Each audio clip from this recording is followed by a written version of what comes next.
I just remember there were big cracks under the door where the door to the hallway, like out of your room. It was just pretty big. Like you can fit a hand. It felt like you could fit a hand under it. Huh. And I just remember noticing that because I was staying there once jerking off, and I got real self-conscious. I wasn't staying there just to jerk off. I was staying there, and while I was there, I happened to jerk off. Think about Telly Savalas. Yeah, I was just like, baby. This is how Kojak would go out with his dick in his hand. There was. I just remember getting self-conscious because I was like, God, you could fucking literally look under my door. Not so much like a bathroom stall door where you can fit your whole head under it, but if you got real close to the floor, it was late at night and shit, nobody was in the hallway going like, "What are you doing looking under that door?" You can take a peep. You can totally take a peep, but I turn all the lights off and shit, set a mood in a room. Yeah. But still, night goggles under my door, you would totally see me and my shame, my fistful of shame. Make it so they had some broad come to my house and measure me up, every part of my body.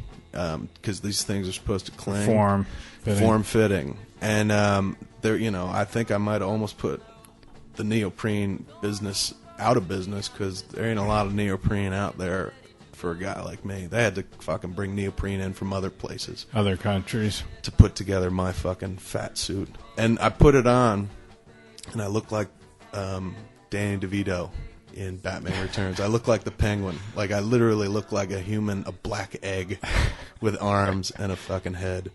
It was just, that was tough. And I was like, dude, you gotta let me wear something over this, man. One of my shooters or something like that. And they gave me a Kings jersey to wear, which was kind of tough for a Devils fan, but whatever. Another reason that, show not getting picked up. Yeah. I don't have to deal with the whole Kings Devils issue of it all. But I kept telling myself, you're acting. You're another you like person. The Kings. Yeah, you're Paul. My character is Paul. You like the Kings, and that was tough for me. So we went out on the water for a day and sat on these surfboards, and it was just horrifying because me in the water. I've detailed it in great lengths, even in the last show. And I was, you put those fucking suits on. They are not forgiving whatsoever. There's nothing left to the imagination when you put a wetsuit on. So if you're packing no dick whatsoever, like I just looked like I had camel toe. Like I put the suit on and it just looked like I had a giant pussy. Yeah, they're like, look at his fat vag. And I was just, I was hung like my kid, and my kid's a girl. So I was hung like an 8-year-old girl. So I was like, maybe I should stuff some shit down here. And I was looking for shit to stuff in my fucking crotch to give me some semblance of, like there's something going on down there. And once you're out in the water, it gets even smaller. Well, exactly. That's what I was thinking about. I was thinking about the Seinfeld episode with shrinkage and whatnot. And I was like, God damn it, as little as I got to go on. I'm hung like a fucking grape. I go out in the water, I'm hung like a raisin. So I'm looking for shit to shove, and I looked on the craft service table, and there was fish. Like they had a piece of fish? I was thinking if I shove a fish down there, if fish in water smells like fish, we're going to be surrounded by water. Nobody will notice. Nobody's going to be like, I smell fish. I'd be like, yeah, me too, because we're in the ocean. I could quickly play it off. But I didn't want to do it because I didn't want fish near my dick, even a dead one, especially a dead one, really. So I went out with nothing. I just sat on the board, and it was, thankfully the dudes were pretty good about, when you're in production, nobody's sitting around going like, this fat motherfucker. Not out loud because we're all busy doing something, but I'm sure inside they were just like, buddy. Take a walk, fucking put the pizza down, do something, anything. So we're sitting on the surfboards in the water. So I'm sitting on the board trying to fucking maintain balance, and Paul Hip, we're between takes. Paul Hip goes, look. And I look out, and he's pointing, and something is poking out of the water and staring at us. And it was a seal. Mm-hmm. And generally I see a seal, I'm like, that's adorable. I'm in the seal's environment. I'm just like, kill it. Someone shoot it. Did we bring a gun on the boat? Shoot that thing because he'll be coming. And, I was kind of like, shit, if I had packed a fish in my crotch.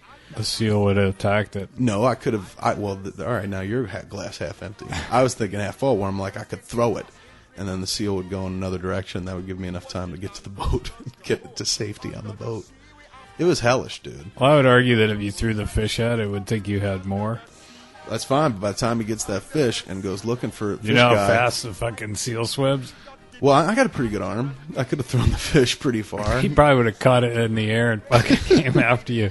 He's fucking like, taking a big chunk out of your crotch. Totally. Or he might have looked at me as like a bull elephant seal or a killer whale, because in my suit I did have kind of the thickness orca. of an orca.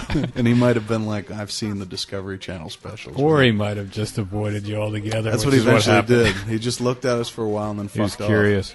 But I thought that was kind of astounding. By the time we got back to land at the end of the day, he popped up again, and you walk from the beach along this long, pier to get back to where the cars were, and he just started following us, like in the channel, in the where all the boats in the marina. Maybe he wanted to mate you.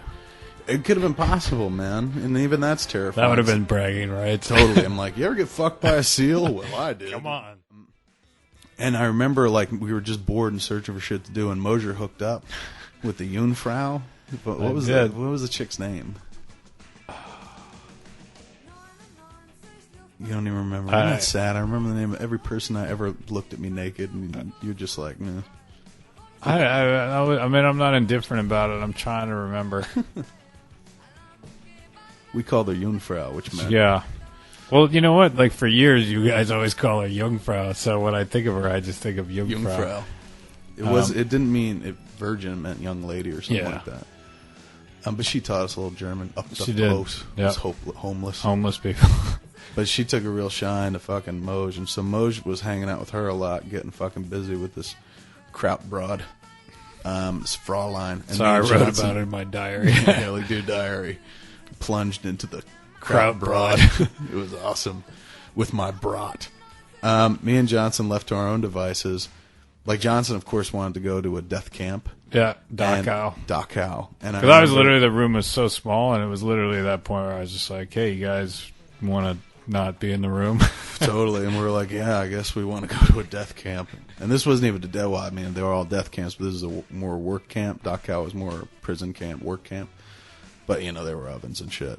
But it was like, German people don't really like to talk about the Holocaust, and I'm sure, like, when Americans get there, that's all they want to talk about. I remember the like, when you go to a festival, usually, like, you have a handler, like, you have somebody. They're like, what do you want to do? You want to go to some places, and we can hook you up and shit?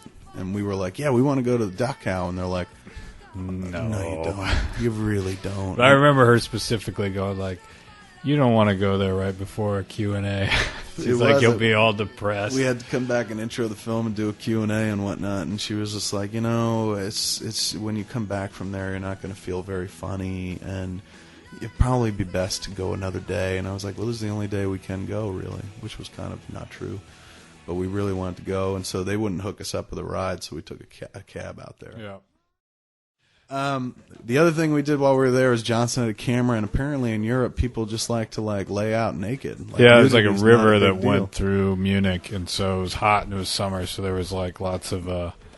So I do remember like 3 fucking 13-year-olds. We fucking scrambled out on the rocks of the beach and fucking to look at naked Frauleins, which ultimately is just too. Which ultimately becomes like you're looking at like boobs and you're looking at fucking dicks, because inevitably it's just like you see a lot of skin, you just look over, and then sometimes it's a girl and sometimes it's fucking. Most times it was a dude. It was a dude. There was one chick who looked like she was a burn victim or something. That was kind of like a turn off, where you're trying to see some naked boobs and you're like, oh, I don't want to see those naked boobs. That was sobering. That was solemn as well. Kind of like going to Dachau. But it was just a horrible fucking trip to be crammed into that motel room. It was a hotel room, but tiny. Yeah. Fucking 3 of us. I remember we were so bored one night, me and Johnson started throwing glasses out the window. I remember we were that. on the 6th floor. We just started whipping glasses out. I had been out, and I think I came back, and you guys are giggling. We were like, hey, what are you guys doing? We're like, we're whipping glasses into the back alley and they're breaking. And you're like, yeah, I just fucked some German broad. And we're like, yeah, well, not all of us are that lucky to do for a living, because now you acclimate so quickly, and it's like, well, this is what I do. And after you've been doing it for 10 years, in our case 13, it's just like, this is what I do for a living, and you still appreciate it, but you're never I can't believe this is happening to me, because it's like, well, you better believe it, because it's been going on for a while. You ever miss that? Not really. Nah.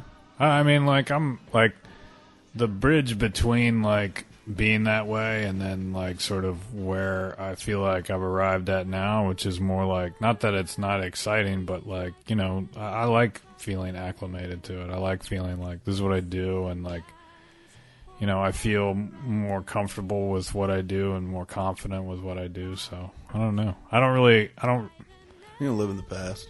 No, not at all. You're a real today guy. You're not even a forward looker. You're always I'm really in the bad moment. about like anything that any box of like shit. Like you're just like, hey, it's a box of shit from 10 years ago. I'm just like, Oh, to me, it's treasure. It's just like, I what don't would be have in this that. box? Holy shit, look at this. I still have all my notes from, high school and shit. I don't. I think my mom has like a box of shit at her house that she's always like, what do you want to do with it? And I'm like, no. You're not even remotely interested in delving into it and finding, like, the young Scott Mosier contained therein? I mean, there's like, it's mostly like sports trophies and like, she has my varsity Letterman's jacket. And I'm always like, wear it, bitch. That'd be hot. If you walked around with a varsity letter jacket, people are like, what's that all about? I'm like I Scott. went to high school.